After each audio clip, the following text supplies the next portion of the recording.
है। अगर सर मेरा कोई वेंडर है वो जीएसटी टाइम पे फाइल किया है नहीं किया है, मैं कहाँ से पता करूँ?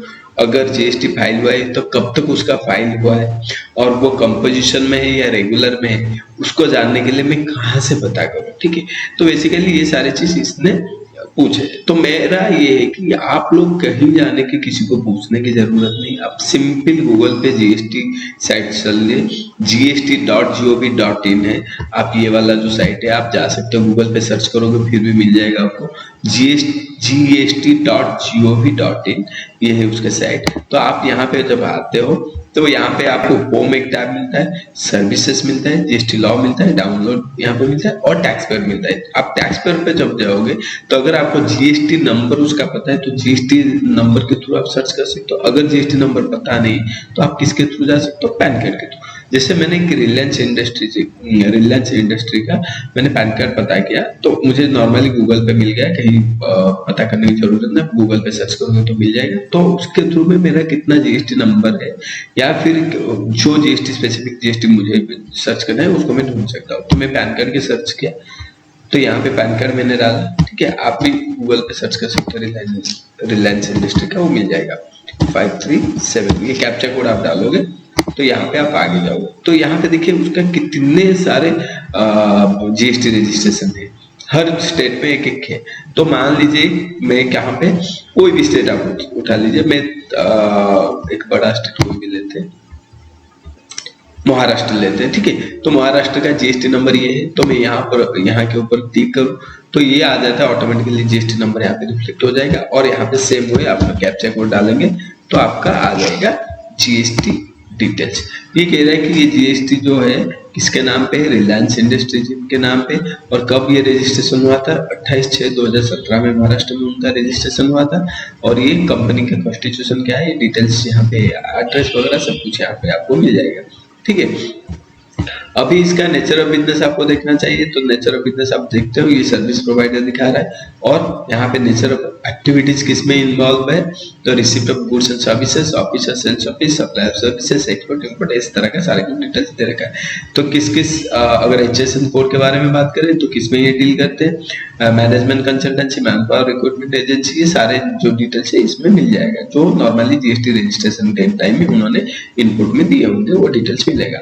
अभी यहाँ पे नीचे आते हैं तो ये फाइलिंग, यहाँ पे देखिए शो फाइलिंग टेबल, तो ये कब तक फाइल हुआ है उसके बारे में यहाँ पे बता देखिए, यहाँ पे आप 2024-25 आप सर्च कर सकते हो तो करंट ईयर है, तो उसी हिसाब से आपको मिलेगा। ये कह रहे हैं अक्टूबर 2024 का जो है, अक्टूबर महीने का उन्होंने फाइल किए थे 20 नवंबर 2024 में, ठीक है।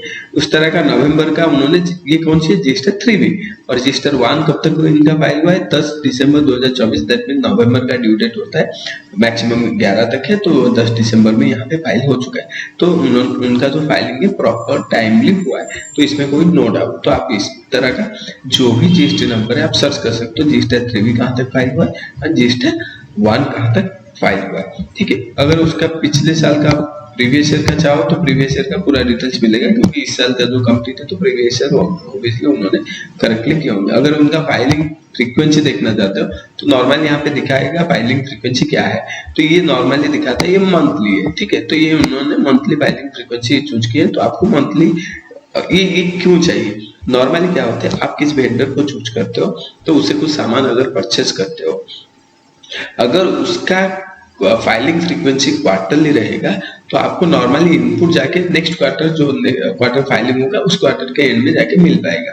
तो आपके लिए नुकसान होगा, अगर आप फाइलिंग कर रहे हो मंथली तो आपको इनपुट मिलना मुश्किल हो जाएगा, क्योंकि नॉर्मली वो कभी-कभी वो गलती करते हैं छोटे वेंडर, वो एक साथ 3 जो फाइल करते हैं तभी जाके रजिस्टर 1 फाइल करते हैं। हालांकि वैसे नहीं होना चाहिए, रजिस्टर 1 हमेशा मंथली फाइल करना चाहिए, और क्वार्टरली उनको रजिस्टर 3 भी फाइल कर सकते हैं। बट वो लोग क्या करते हैं, एक साथ छोटे वेंडर जो होते हैं एक साथ चाहते हैं कि हम लोग क्या करें, एक साथ फाइलिंग करते लास्ट में जाके, ठीक है। तो ये आपका इनपुट लॉस होने की, loss in the sense deferred होने की बहुत ज्यादा पॉसिबिलिटी रह सकता है।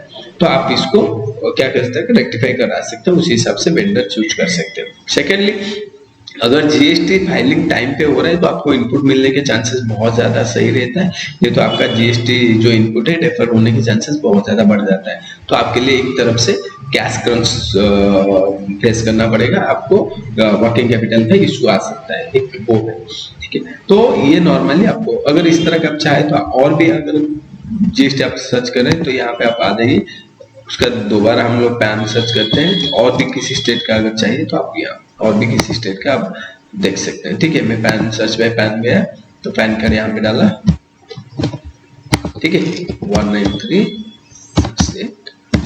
तो कैप्चा कोड डालने के बाद ये नॉर्मली मिल गया, ठीक है।